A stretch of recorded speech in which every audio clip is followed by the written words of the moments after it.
Neon spilled across the brushed alloy corridors of Junction 9, turning every surface into a shifting ribbon of color. Sorella paused at the edge of the station's food arcade and smoothed her silver hair back over the ridge of her horns. Her scales, normally a calm, dusk bronze, caught the light and flickered toward Rose with irritation.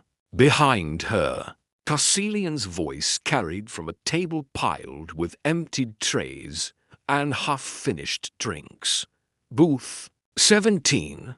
He's always there. 30 minutes, full conversation. And if you can manage a little contact. Sorella shot a glance over her shoulder. Cassilian's crimson tail swayed like a metronome of mischief. The rest of their squadron looked variously delighted, skeptical, and hungry for gossip.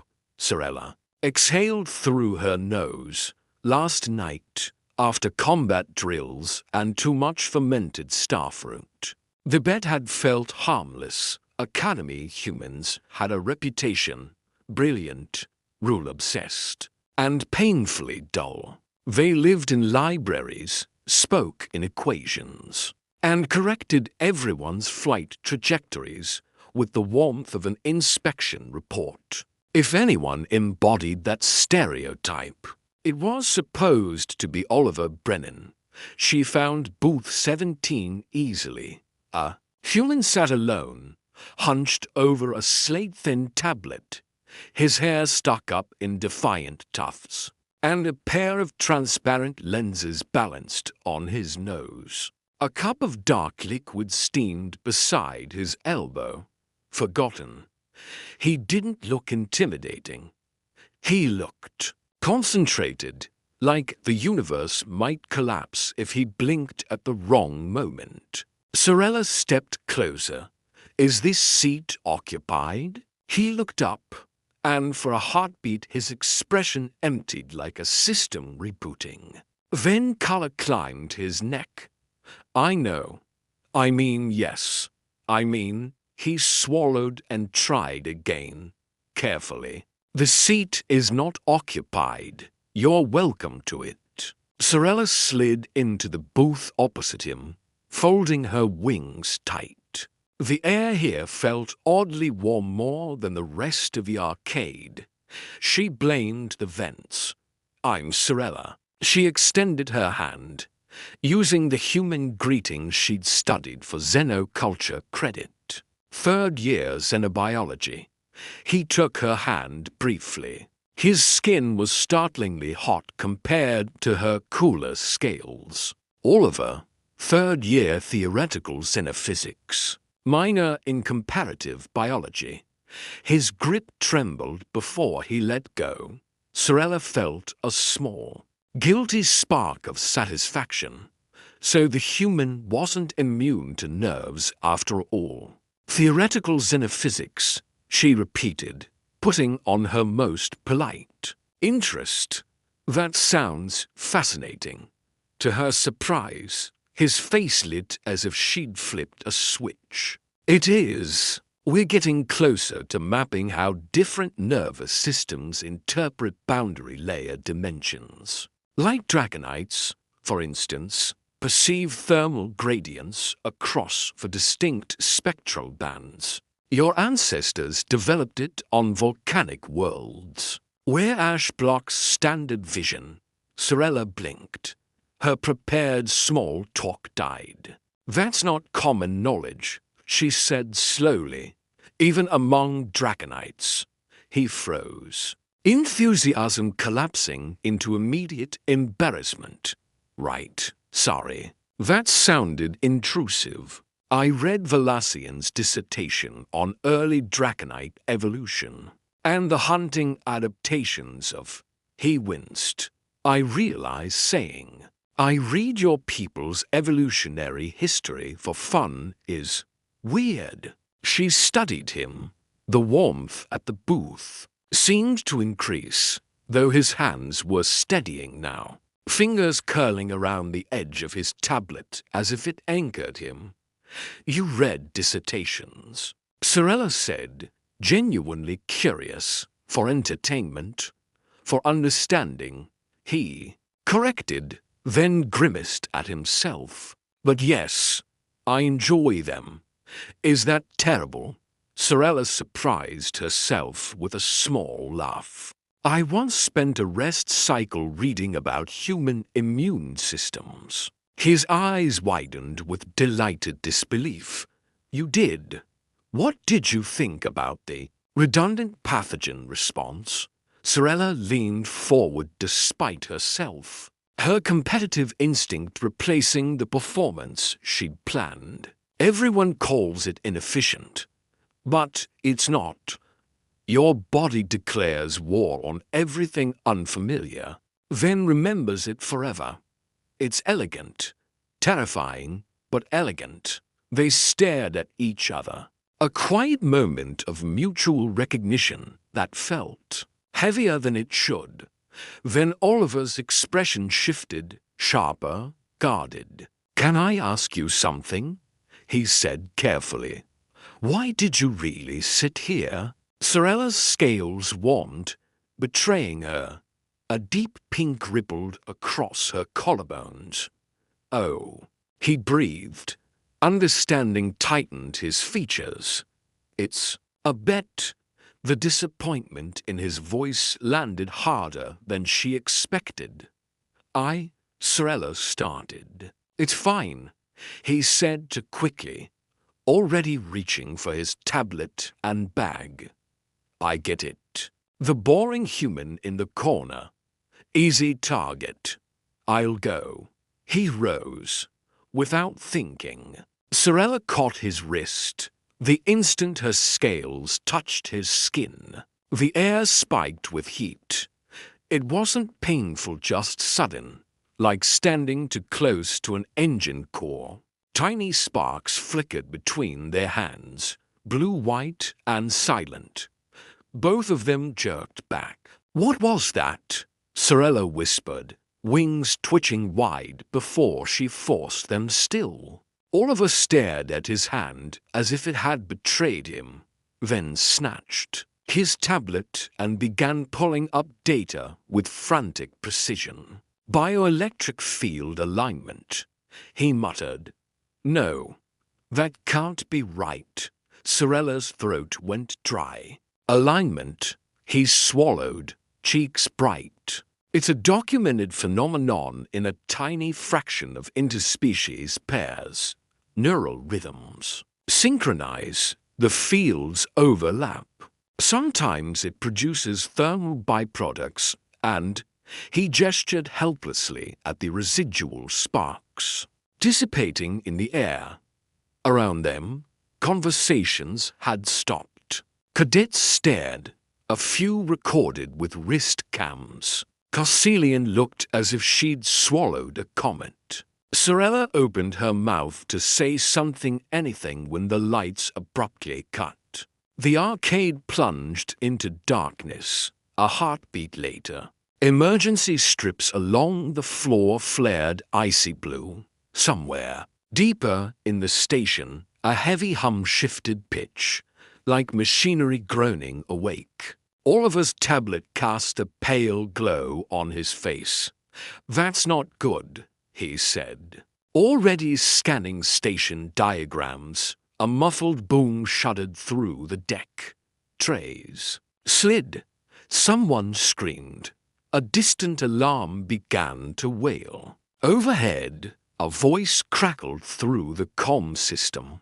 Remain calm. We are experiencing technical difficulties. Please remain. The message dissolved into static. Sorella stood, warrior instincts snapping into place. We need the command. Deck. Oliver stared at her like she'd suggested jumping into vacuum. We're cadets. Security will handle it. Another tremor ran through the floor, smaller, but closer. Sorella angled her head, listening. Security's 3 levels down running their weekly simulation. Senior staff are across the ring in conference. By the time anyone reaches here, cascade failure will hit life support. Oliver's gaze flicked back to his map, then up to her with dawning horror. Gravity control, atmosphere regulation, shield harmonics. He went pale. If the main coupler is failing, we're closest, Sorella said. And you clearly know the schematics. His jaw worked. For a moment, he looked very young. Then he nodded once, decisive. I can predict where the failures will spread. You can move faster than I can. We go together. She caught his arm, again more deliberately this time. The warmth returned, controlled, like a steady current rather than a flare. Oliver's breath hitched, but he didn't pull away. Then run, Sorella said. They tore through corridors that had become a shifting obstacle course. Gravity stuttered normal one moment, weightless the next. In one passage, they bounded off the ceiling and crashed into the floor in a tangle of limbs. In another, the air thinned enough to sting Sorella's throat. Oliver shouted directions over the alarms. Left, no, not that left. The auxiliary conduit is overheating. Cut across the maintenance spine. Sorella hauled him through a half-open hatch, wings scraping metal. When the lights failed entirely, her heat vision flooded her perception. Warm bodies clustered in frightened knots, coolant lines blazing near failure. Cold patches where systems had died. I can't see, Oliver called in the pitch. I can, Sorella answered, and took his hand. This time the sparks didn't startle them. The contact felt like locking into a rhythm they'd already learned. A panel exploded where Oliver had been a second before. Sorella yanked him against the wall, her heart hammering. Manual override ahead, Oliver said, voice steadying. Older station model. Panel should be shifted 30 centimeters right, Sorella finished, guiding his fingertips to it. He barked a short laugh of disbelief, of course. You know, I study, she shot back, and heard the smile in his breath. The command deck doors ground open to emergency blue light. The room was empty, just as Sorella predicted. Consoles blinked in partial power. The station's main control interface sat waiting like a silent beast. Oliver crossed to a maintenance console and pried open a panel. Heat breathed out like a furnace. I can reroute through the secondary couplers, he said, hands moving fast. But someone has to hold the backup relay in place while I bridge the connection. It'll get hot. Sorella stepped in without hesitation. Tell me what to do. For 10 minutes. They worked as if they'd trained for it. Oliver's voice was crisp, almost surgical. Brace that conduit. Hold pressure. Don't let the relay shift or it'll arc. Sorella's palms burned as she gripped the vibrating coupler. Her scales were built for volcanic worlds. She could take the heat, but it still hurt. Sweat slicked her brow. Oliver's hair was damp, his knuckles white as he typed and rewired and coaxed stubborn circuitry into obedience. Almost. He muttered, just need. There. The station shuddered. Lights flickered. Then surged bright. The normal hum of life support returned like a relieved sigh. Far away, cheers rose from the food arcade. Sorella's shoulders sagged as the relay cooled under her hands. Oliver leaned back against the console, breathing hard, eyes wide behind his lenses. "We did it," he said softly, as if he didn't trust the words. "You did," Sorella corrected. "I held wires." Oliver looked at her like she'd made a ridiculous claim. "You navigated in the dark, pulled me out of an explosion path, and trusted my calculations with your life." His voice channeled. "That's not holding wires." They realized at the same time how close they were standing. Close enough for Sorella to see the tiny scar along his jaw.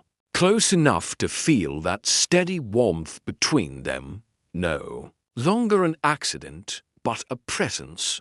Footsteps thundered in the corridor as security finally arrived, barking orders and flooding the deck. But Sorella didn't step away, and Oliver didn't either. Later, after reports and reprimands and reluctant praise, Sorella returned to the food arcade to find her squadron waiting like predators round a campfire. "So," Caecilian said, smug and thrilled, "you lost. You didn't last 30 minutes." Sorella raised her chronometer. 2 hours and 43 minutes. "That doesn't count." Someone protested. "You were saving the station." "Still together," Sorella replied, and her scales flickered toward Content Azure before she could stop them. Caecilian narrowed her eyes. "You're seeing him again. It's not a question." Another cadet added. Sorella's mouth curved. "Tomorrow."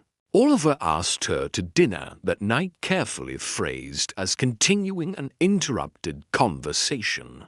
Sorella accepted before her pride could interfere, and over the weeks that followed, the Academy's story about the boring human unraveled in Sorella's hands like old cloth. Oliver wasn't antisocial. He was cautious, conditioned by too many dismissals. His corrections weren't meant to shame. They were attempts to help. Under the awkwardness was humor so dry it caught her off guard, and an alertness that didn't fit the stereotype at all. The scar on his jaw wasn't the only one. A faint mark at his collarbone looked like a plasma graze. When she finally asked, he admitted quietly that he'd grown up on frontier colonies, where emergency drills weren't theoretical, and where staying alive meant learning systems faster than the people round you. 6 months after the food court incident, a Federation science officer called them into a secure lab. "We've been monitoring your bioelectric alignment," the officer said, eyes bright with ambition. "You may be the key to a new navigation interface. The ship link requires synchronized neural patterns. We've struggled to find pairs who can sustain it under stress." Sorella's wings tensed. "You want to use us. We want to invite you," the officer corrected smoothly. 6 weeks of training, a test flight. If successful, you'll become the first recognized interspecies navigation team. Oliver's fingers found Sorella's hand automatically. The warmth pulsed between them, steadier than fear. They chose yes. Training was harsher than anything they'd faced. The neural crown interface didn't just share thoughts, it exposed instincts, emotions, vulnerabilities. Other pairs washed out quickly, overwhelmed by the intimacy. For Oliver and Sorella, the link felt like the continuation of a conversation they'd been having since Booth 17, now simply without words. Oliver's logic steadied Sorella's impulses. Sorella's intuition helped Oliver leap when his mind wanted proof first. Their synchronization rate climbed past 90, past 95. The instructors stopped pretending they weren't stunned. Then came the real test, a rescue mission through a partially built jump gate. whose quantum field was collapsing. It was voluntary, the Admiral insisted. It was also impossible for standard systems. Oliver and Sorella volunteered anyway. Inside the unstable corridor, reality behaved like a storm made of mathematics and nightmares. Paths appeared and vanished faster than sight. Their ship screamed under pressure. Through the neural link, Sorella felt Oliver's fear not for himself, but for her, and sent him a steady current of certainty in return. When the field degraded too quickly for any calculated route, Sorella remembered that their connection wasn't just synchronization. It was energy rare, and responsive. They opened the link fully, not 99%, not even the theoretical 100, something beyond measurement. Two minds overlapping without dissolving. A shared will threaded through ship systems, turning their bioelectric resonance into a stabilizing shield. They brought the crew home. They also rewrote Federation textbooks. Whether anyone admitted it or not, fame followed, and so did a tension that sometimes felt too hungry. But Oliver and Sorella had already learned the only protection that mattered. Trust, practiced daily, chosen deliberately, rebuilt after every fight and every fright. A year later, on the observation deck of their exploration vessel, Oliver offered Sorella to rings crystal lattices grown around a captured pulse.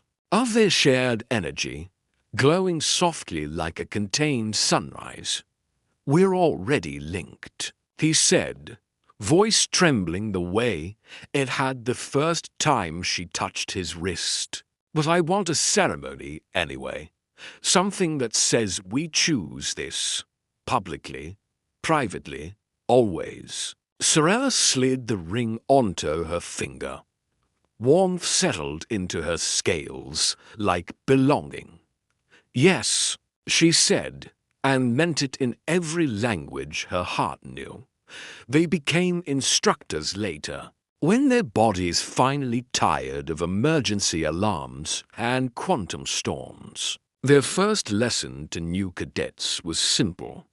Don't sit with the partner you're assigned. Sit with someone you don't know. Start with curiosity instead of assumptions. When a skeptical student once asked if perfect partnership across species was real, Sorella smiled, and Oliver's eyes crinkled behind his lenses. "Let me tell you," Sorella began, "about the day I asked a human if a seat was occupied, and Oliver, still warm beside her, still full of impossible surprise, picked up the story like he always did, seamlessly turning a bet into a lesson, a spark into a legacy, and a simple question into the beginning of 1,000 new futures.